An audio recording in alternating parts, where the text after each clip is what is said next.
It was a warm Friday morning in Los Angeles. The streets buzzed with routine, business people rushing to meetings, parents grabbing coffee, and in the middle of it all, a tall man in a black leather jacket quietly stepped out of his car and walked toward a downtown bank. That man was Seagal. But you wouldn't have recognized him right away. His hair was tied back, his trademark sunglasses hid his eyes, and he wore jeans and a plain t-shirt. No entourage, no cameras. Just a man running an errand. Inside, the bank was calm. A few customers stood in line, while two tellers chatted behind the counter. Stephen approached the nearest one, a young woman named Clara, and gave her a polite nod. "Good morning," he said in his low, calm tone. "I'm here to sort out an issue with my account. I think there's been a freeze." Clara didn't look up from her computer. "Take a seat, sir. Someone will be with you shortly." Stephen glanced around. The lobby was empty. "There's no one waiting," he said softly. Clara sighed and muttered under her breath, "Everyone thinks they're special." Then louder, she added, "You'll have to wait." "We're busy." A middle-aged manager named Mr. Reynolds overheard and walked over. He gave Stephen a quick, judgmental look. His clothes, his accent, his quiet demeanor. "Sir," the manager said curtly, "we can't help you until you provide proper identification and an appointment." Stephen nodded calmly. "Of course. I have my ID right here." But Reynolds just smirked. "You can't just walk into a corporate branch and demand service. Please step aside." The few people in the lobby began to watch. Some frowned, sensing the disrespect. Others just looked away. Stephen said nothing more. He simply placed his ID on the counter and waited. Clara ignored it. Reynolds turned and walked off, shaking his head. The silence grew heavy. Stephen stood still, his expression unreadable. He could have raised his voice. He could have reminded them who he was. But instead, he simply whispered, "All right, I understand." Then he turned and walked out the door. What happened next made the entire branch fall silent. Stephen Seagal walked back into the bank 15 minutes later.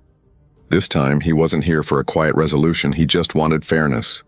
He had taken a deep breath outside, collected himself, and decided to give them one more chance to simply do their jobs.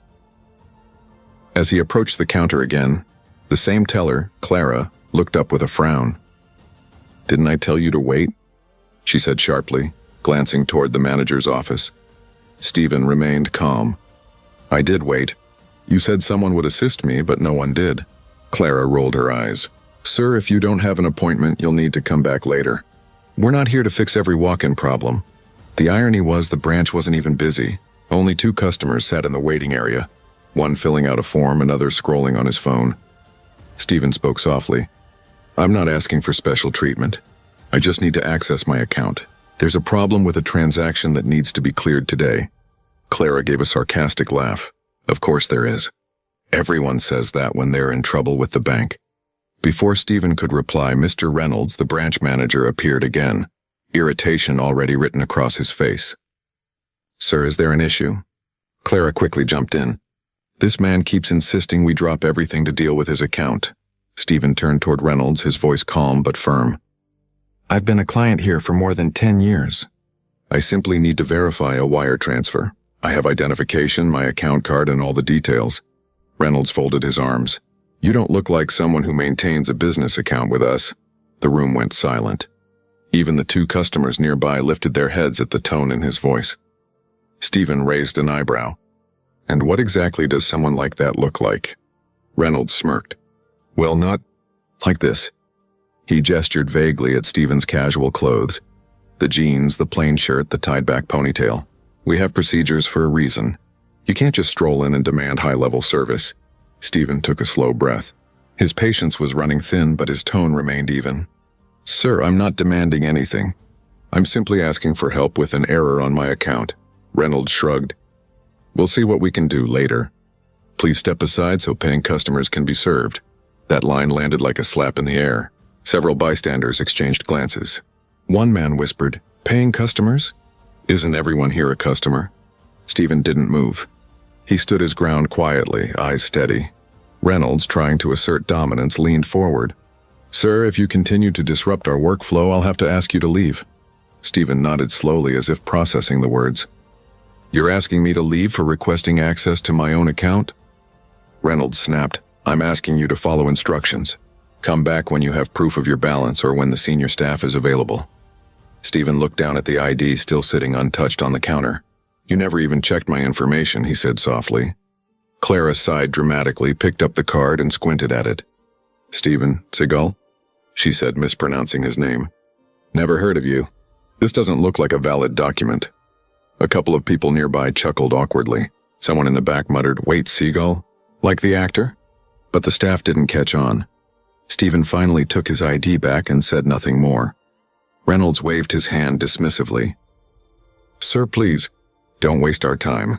You're holding up the line. There was no line. Only silence. Heavy and uncomfortable. Stephen exhaled slowly, his face calm but unreadable. All right, he said finally. I understand. And with that he turned around and began walking toward the door again. As he reached the exit, a woman who'd been watching from the corner called out, Hey, I think that's Steven Seagal. Reynolds scoffed loudly. Yeah, right. And I'm the President of the United States.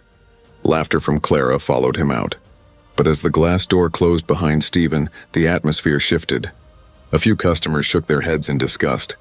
One elderly man said under his breath, You don't treat people like that no matter who they are. Inside the branch, Reynolds brushed off the tension. Some people, he said to Clara, think they deserve VIP treatment because they saw a movie once. Clara laughed. Yeah, the guy probably just binged some old action films. None of them knew that in less than 10 minutes, the joke would be on them. Because Steven Seagal wasn't just any customer.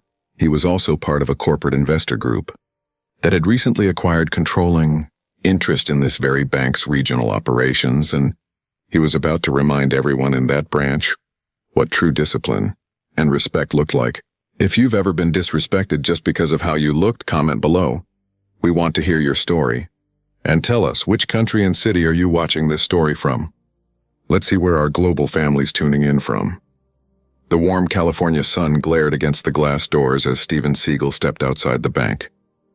He paused on the sidewalk, the sounds of city life blurring around him, car horns, footsteps, chatter. For a brief moment he stood still, breathing deeply. Onlookers might have thought he was just another man taking a second to calm down after a frustrating encounter. But behind those sunglasses his mind was already sharp, focused, calculating. Stephen wasn't angry. He had learned long ago that anger was a weapon best used with precision, not impulse. What bothered him wasn't how they treated him. It was how they might be treating others when no one was watching. The arrogance, the dismissal, the prejudice, all signs of a broken culture. He reached into his pocket and pulled out his phone. One call, that's all it would take. But not yet. He didn't want revenge. He wanted revelation. Inside the branch, Clara was gossiping with another teller, still smirking. Did you see how serious he looked? Like he's some kind of big deal, she laughed. Mr. Reynolds, the manager, poured himself another cup of coffee. Yeah, these people come in thinking they can intimidate us. I've been in this business 20 years, I know their type. You mean polite and patient? One of the older tellers muttered under her breath, earning a glare from him. Reynolds waved her off. He's probably some washed-up actor trying to feel important. Clara giggled. Or maybe he thought those old karate movies would get him VIP service. Their laughter was loud enough that a few customers turned uncomfortably. One woman whispered to another, They're being really rude. The other replied, That man didn't do anything wrong. This is ridiculous. Meanwhile, Stephen stood across the street watching through the tinted windows of his car. His driver, a man named Marcus, looked back through the rearview mirror. Boss, you good? He asked carefully. Stephen nodded. Just observing. Marcus grinned slightly. They have no idea who they just talked down to. Stephen's tone stayed quiet, but his words carried a weight that could freeze steel. Respect is shown in how you treat a stranger, not how you treat someone you recognize. Marcus nodded, understanding. Inside the branch, Reynolds finally noticed a few customers leaving early, shaking their heads.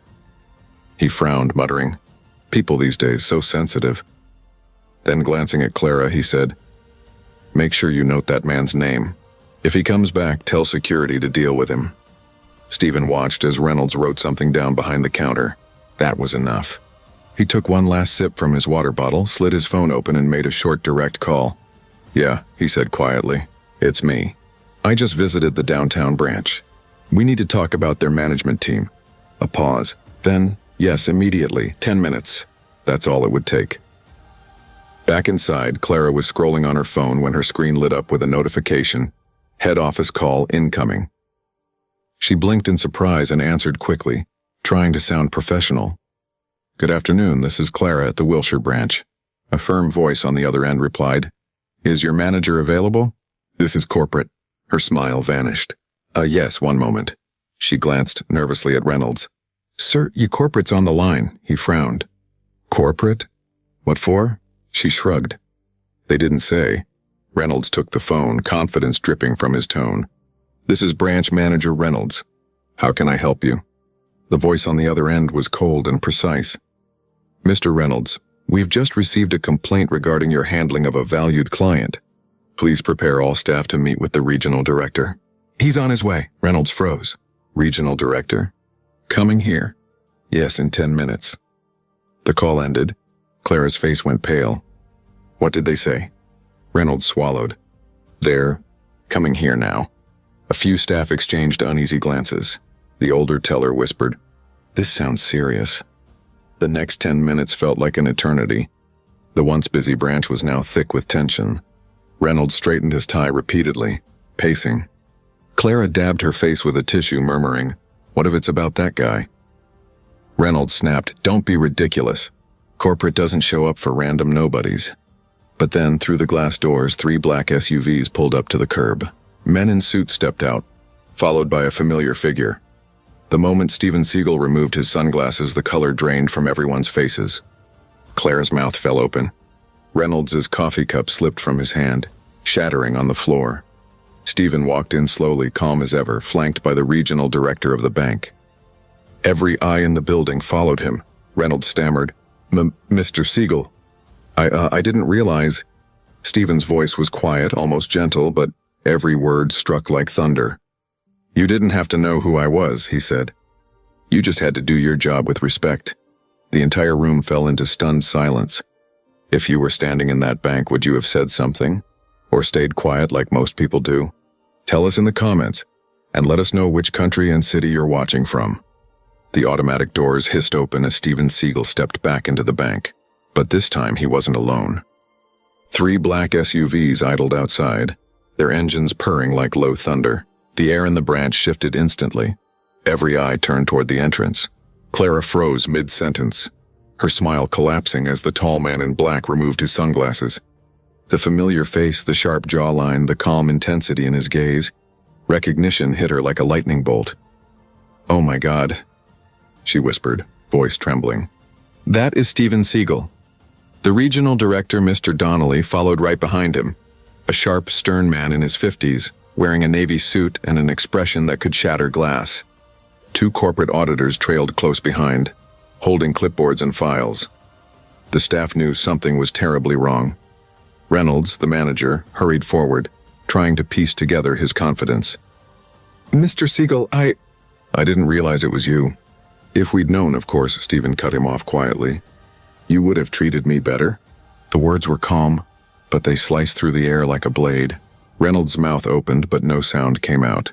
Mr. Donnelly stepped forward. Mr. Seagal contacted corporate less than 15 minutes ago. He reported severe misconduct at this branch, including discrimination, negligence, and unprofessional behavior. I came immediately. The staff stood frozen. Clara's hand shook as she fidgeted with her name badge. One of the junior tellers, clearly frightened, whispered, Sir, we didn't mean any harm. Steven turned to face the entire room. His tone wasn't angry. It was controlled, the kind of calm that demanded attention. Respect, he said, isn't about titles or appearances. It's about how you treat every person who walks through that door. Mr. Donnelly nodded gravely. Mr. Seagal is not only a valued client, he's also part of the investor group that owns a significant stake in this regional operation. He's been quietly involved in the restructuring of this bank for months. A collective gasp rippled through the branch.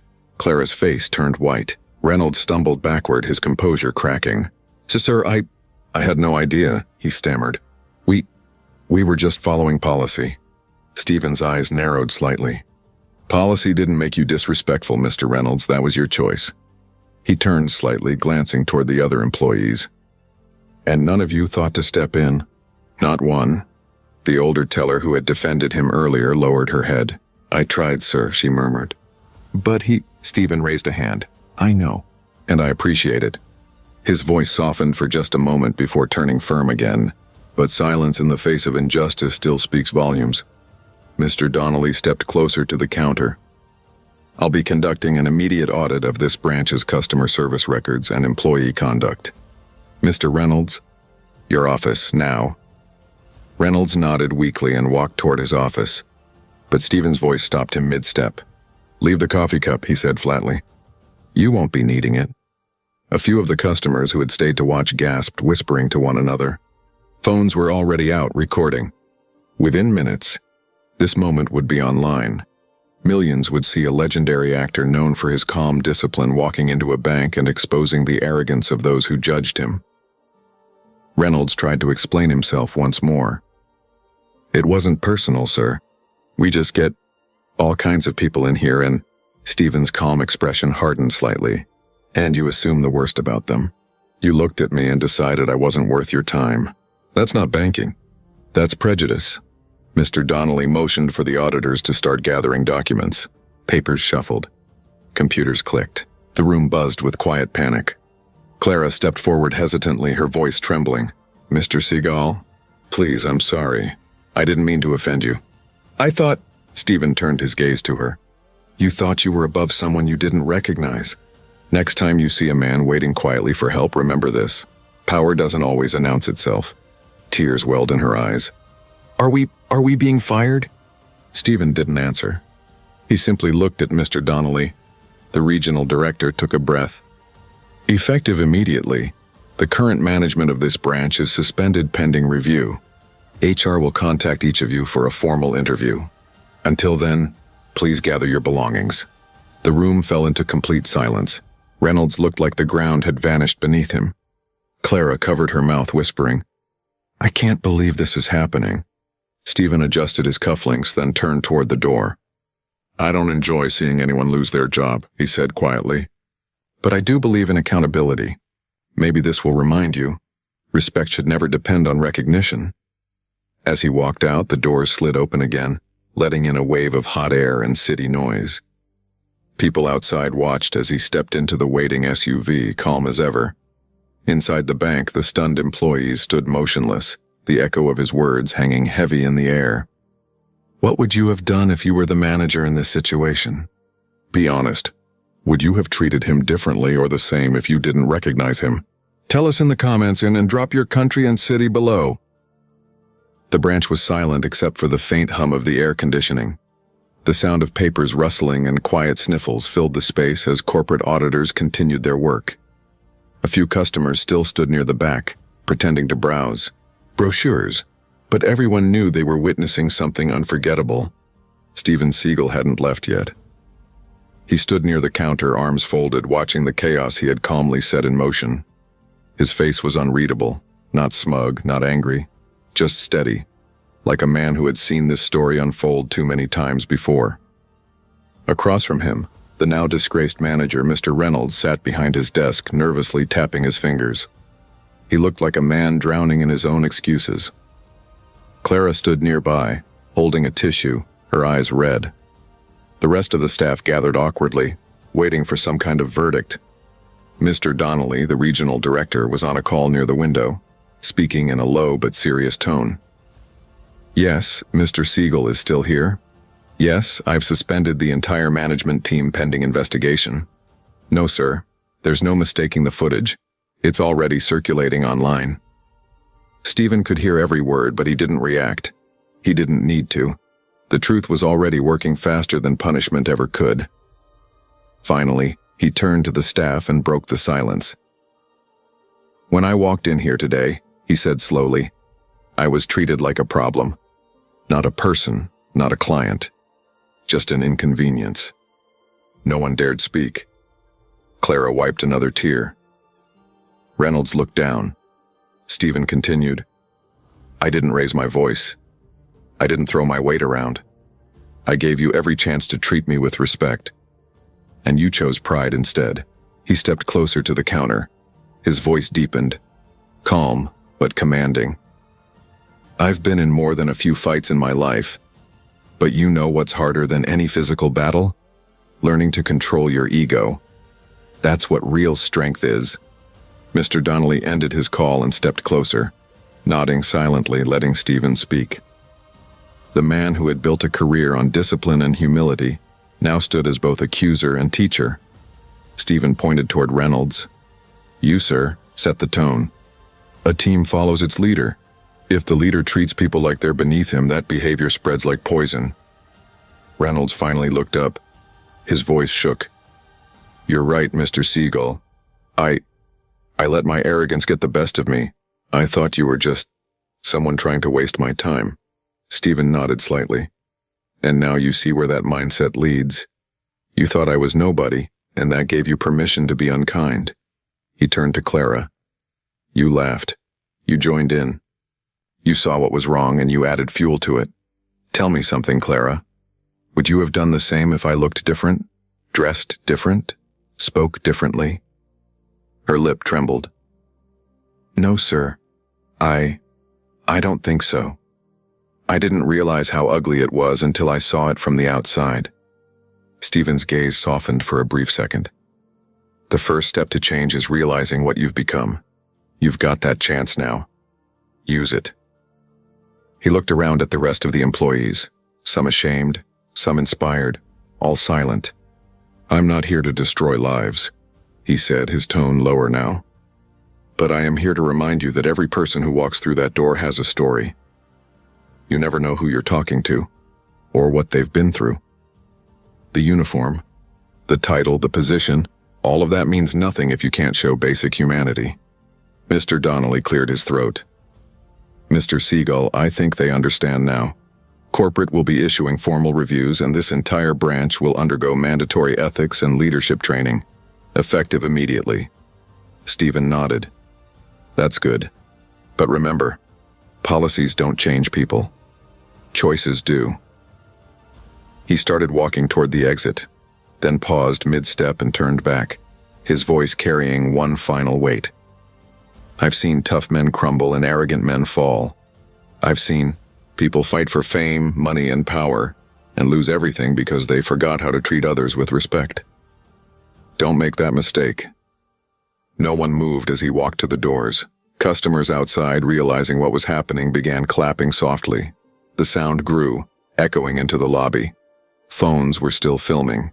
Within minutes, this scene, the calm lecture, the humbled staff, the moral power, would be viral across every platform. Stephen stopped just before stepping outside. I'm not your enemy, he said quietly. But life has a way of teaching lessons when you least expect them. Today, you got yours. With that, he pushed open the door and walked out into the sunlight. The applause followed him down the steps. Inside, Clara sank into a chair, whispering, He didn't yell. He didn't curse. He just spoke truth. Reynolds nodded weakly, eyes glistening. And that's what makes it worse. Mr. Donnelly turned to the stunned employees. Let this moment be a warning and a chance. Not everyone gets one. The doors shut behind Stephen as the SUVs rolled away, leaving behind a branch full of people who would never forget what had just happened. If you were in Stephen's place, would you have done the same or walked away quietly? Comment below and tell us what you would have said in that moment. Also, where are you watching from? Drop your city and country in the comments. By the time Steven Seagal's SUV reached the end of the block, the world had already begun watching. A bystander's shaky phone video, only 3 minutes long, was posted online with the caption, Steven Seagal just humbled an entire bank with pure calm energy. Within 10 minutes, the clip spread across social media platforms like wildfire. Within an hour, it had over 2 million views. By the end of the day, news outlets were calling it the Seagal Bank incident. In the video, Steven's composed voice carried the weight of truth. Respect shouldn't depend on recognition. That one line echoed across the internet, turned into quotes, memes, TikToks, and YouTube shorts. Comment sections filled with applause and outrage in equal measure. This man handled it like a true legend. He didn't yell. He didn't threaten. He educated. Every customer service worker needs to watch this. Meanwhile, at the bank's corporate headquarters, chaos unfolded. Phones rang nonstop. PR executives rushed into emergency meetings. The CEO, Margaret Hill, watched the video in stunned silence before slamming her hand on the desk. "Get me the regional director, now." Moments later, Mr. Donnelly was on a video call, sweat beading on his forehead. "Ma'am, we're taking immediate corrective action. The entire Wilshire branch is under review. Staff suspended, retraining initiated." Margaret interrupted sharply. "Retraining isn't enough. This isn't a PR hiccup, this is a global embarrassment. That man is an investor, and we disrespected him on camera." The call ended with a single order. "Fix this, and make it right with Mr. Seagal." Across the city, Clara sat at home staring at her phone. Her face looked pale and tired. Every news outlet replayed her awkward smile, her dismissive tone, her laugh. In the comments, people weren't kind. Some called her names. Others demanded her firing. She scrolled through them in silence, tears rolling down her cheeks. She hadn't realized how cruel she sounded. How easily a moment of arrogance could become her downfall. Reynolds was no better off. He'd spent the day fielding calls from HR, from reporters, and from former colleagues. His years of management, his pride in his branch, were all gone overnight. He turned off his phone and sat in the dark, thinking about Stephen's words. "Respect is how you treat a stranger." That line wouldn't leave his head. While the world buzzed with gossip and judgment, Stephen stayed quiet. He didn't post, didn't comment, didn't gloat. But 2 days later, he appeared at a press conference. Not as a movie star, but as a man with a message. Cameras flashed as he stepped up to the podium in a simple black suit. No entourage, no showmanship. "I've seen a lot of fights in my life," he began. "Some are fought with fists, some with words, but the most dangerous ones are fought with ego." Reporters leaned in. His tone was calm, deliberate, the same steady rhythm that had made the viral clip so powerful. "What happened at that bank wasn't just about me," Stephen continued. "It was about a culture of assumption. Too often we judge people by what they look like, how they dress, or what we think they are. But true respect doesn't come from recognition, it comes from character." The room fell silent. You could hear the camera shutters clicking softly like rain. "I didn't want anyone fired," he said. "I wanted them and everyone watching it to reflect. You don't need fame to deserve decency. You don't need power to deserve patience. Every person deserves respect." The clip from that speech went even more viral than the original video. It trended under hashtags like "Son, respect like Seagal," and "Ego is the enemy." People began sharing their own stories. Waiters ignored by customers, workers mistreated by bosses, strangers judged unfairly. Stephen's calm confrontation had sparked something bigger, a global conversation about everyday respect. Even the bank responded publicly. The CEO herself recorded a statement. "We deeply regret the conduct at our Wilshire branch and are implementing full-scale reforms to ensure all clients, famous or not, are treated with equal dignity." They invited Stephen to consult on their new ethics training program. He agreed, but only under one condition: that the very staff who disrespected him attend the first session in person. When Clara and Reynolds walked into that conference room weeks later, they were nervous. They expected anger, maybe humiliation. Instead, Stephen greeted them with a nod. "I'm not here to shame you," he said quietly. "I'm here to make sure you grow." He showed them the video again, pausing at key moments, pointing out not just their mistakes, but their opportunities to choose differently. By the end of the session, Clara was crying again, but this time it was out of gratitude. "Thank you," she whispered, "for not destroying us, for teaching us." Stephen gave a small smile. "The lesson's not for you alone. It's for everyone watching." He turned to the camera crew filming the training and said, "Every day you'll meet someone who tests your patience, your humility, your compassion. That's your moment to show who you really are." As the credits rolled on the official training video, one phrase appeared on screen, the same words that had ignited millions of hearts online. Respect shouldn't depend on recognition. What did you learn from this story? Would you have forgiven the staff like Stephen did, or made them face harsher consequences? Tell us your thoughts in the comments, and don't forget to share where you're watching from, your city and country. Weeks passed, but the world was still talking about Steven Seagal and the bank incident. The viral video had long crossed 200 million views. Schools used it in ethics classes. Motivational speakers quoted his lines. Even talk shows and podcasts discussed how one calm moment of dignity changed everything. People didn't just see a celebrity humbling a rude manager. They saw the power of restraint, the beauty of grace under pressure, and the importance of respect in everyday life. Everywhere Steven went, airports, restaurants, gyms, people stopped him. Some thanked him for standing up without losing his temper. Others said his words had changed how they treated people at work.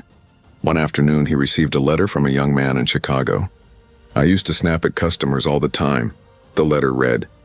"After seeing your video, I started listening before reacting. Last week, my manager said he noticed the change. You helped me become better, not just at my job, but as a person." Steven read the letter twice, folded it neatly, and smiled. That was the real victory. Not the headlines, not the views, but the quiet transformation happening inside people everywhere. Meanwhile, the bank that had once embarrassed itself became a symbol of change. They launched a nationwide campaign called Serve with Respect. Commercials featured employees talking about empathy, patience, and fairness. The very branch where it all happened was completely renovated. Brighter colors, open spaces, and a new slogan on the wall. Every customer is a VIP. The staff invited Steven back for the reopening. Cameras flashed as he walked through the same glass doors where it had all begun. This time the smiles were genuine. Clara approached him nervously, holding out her hand. "Mr. Seagal," she said softly, "I just wanted to say thank you, not for forgiving us, but for holding us accountable. That moment changed my life." Steven shook her hand. "Good," he replied gently. "That means it was worth it." Reynolds was there too, no longer in a suit, but volunteering as part of the bank's community outreach program. He looked up at Steven and said, "You were right. Leadership isn't about authority. It's about example. I'm learning that now." Steven nodded, a small but proud smile crossing his face. "That's a good start, Mr. Reynolds." Reporters gathered around, asking questions about how he felt returning to the same place that had once disrespected him. Steven took a breath, then looked directly into the nearest camera. "When people see that video," he said, "they think it's about a celebrity getting mistreated. But it's not. It's about how anyone can be mistreated, and how we choose to respond." He paused for a moment, his voice firm but calm. "I didn't fight that day because I wanted to win. I stood my ground because I wanted to teach. Anger might make noise, but respect makes impact." That line became the headline everywhere. Anger makes noise, respect makes impact. The moment felt almost poetic. The same man who once walked out of those doors ignored and dismissed was now standing there, not in vengeance, but in peace. As he left the branch, dozens of people outside were holding signs. "Thank you for standing tall, Steven. Respect for everyone everywhere." He smiled faintly, waved, and walked toward his car as the sun dipped behind the buildings. The crowd applauded him, not for a movie star, but for a man who had turned humiliation into a global message of humanity. That night, Steven posted just one sentence on his social media: "Be kind when no one's watching." That's where true strength lives.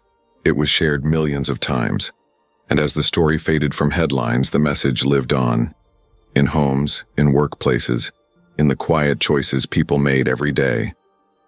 Because sometimes the strongest thing you can do isn't fight back. It's stand tall, speak calmly, and remind the world that respect is the real power. If you believe that no one should ever be judged by appearance, and that respect should be given to everyone, type respect in the comments below. And if Steven's story inspired you, don't forget to subscribe for more powerful, true stories that restore faith in humanity.